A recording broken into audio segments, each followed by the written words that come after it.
বলে বাগদাদে একবার বৃষ্টি হইতেছিল না, বৃষ্টি নাই নাই নাই নাই। তো সুন্নত অনুযায়ী বাগদাদের ওলামা আল্লাহওয়ালা মানুষ সব বাগদাদের জামে মসজিদে জমা হয়েছে। ফজরের পরে ফজর পড়ছে, এশা পর্যন্ত দোয়া করছে, কিন্তু বৃষ্টির কোনো চিহ্ন হয় নাই। এশারের পরে চলে গেছে। তো মালিক ইবনে দিনার রহমতুল্লাহ আলাইহি বলেন, আমি বসা ছিলাম মসজিদে,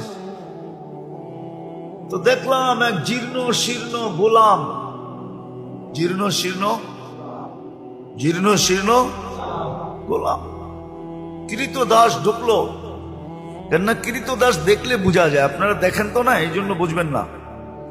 আফ্রিকায় আছে এখনো, নাইজেরিয়ায় ওদের পোশাকই ভিন্ন, ওদেরকে দেখলেই চেনা যায় যারা কৃতদাস। আমিও চিনতাম না, প্রথমবার যখন গেছি তো জিজ্ঞেস করছি এদের পোশাক এরকম কেন, তো বলছে এরা অমুকের কৃতদাস। সবাই আবার ভিন্ন ভিন্ন আছে। যেমন আমাদের রাগ হয়ে যাবেন বলমু না, রাগ হয়ে যাবে। আমাদের যেরকম কিছু লোককে দেখলেই বোঝা যায় উনি কোন দরবারের সাথে সংযুক্ত, টুপি দিয়া, পাঞ্জাবি দিয়া, এমনকি পকেট দিয়েও বোঝা যায়। এরকম রাগ হয় না কিন্তু আবার।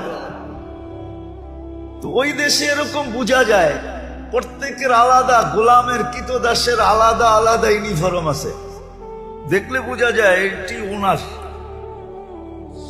তো কৃতদাস দেখলেই বোঝা যায়। আইসা ঢুকছে, সাধারণভাবে 2 রাকাত নামাজ পড়ছে। ওরা হাত উঠায় বলতেছে, আল্লাহ বৃষ্টি বন্ধ করছো তো বন্দা তোমার কাছে হওয়ার জন্য। বৃষ্টি বন্ধ করছো কেন?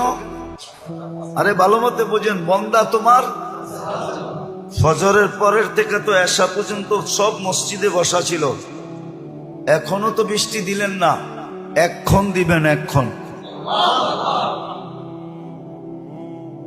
তো মালিক ইবনে দিনার রহমতুল্লাহ আলাইহি বলতেছে, ও বলতেছে এক্ষণ দিবেন, ও বলতেছে আর আকাশে গর্জন উঠতেছে, নামছে ঝুমঝুমায়া বৃষ্টি।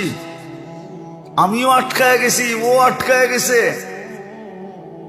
বৃষ্টি যতক্ষণ বর্ষণ হওয়ার প্রয়োজন ছিল বর্ষণ হয়েছে। ও মসজিদ থেকে বাহির হয়ে চলে গেছে, বাহির হয়ে চলে গেছে। আমি দূরত্ব নিয়ে একটু পিছে পিছে গেছি, যায় কোথায়, যায় দেখলাম এক বাড়িতে ঢুকছে।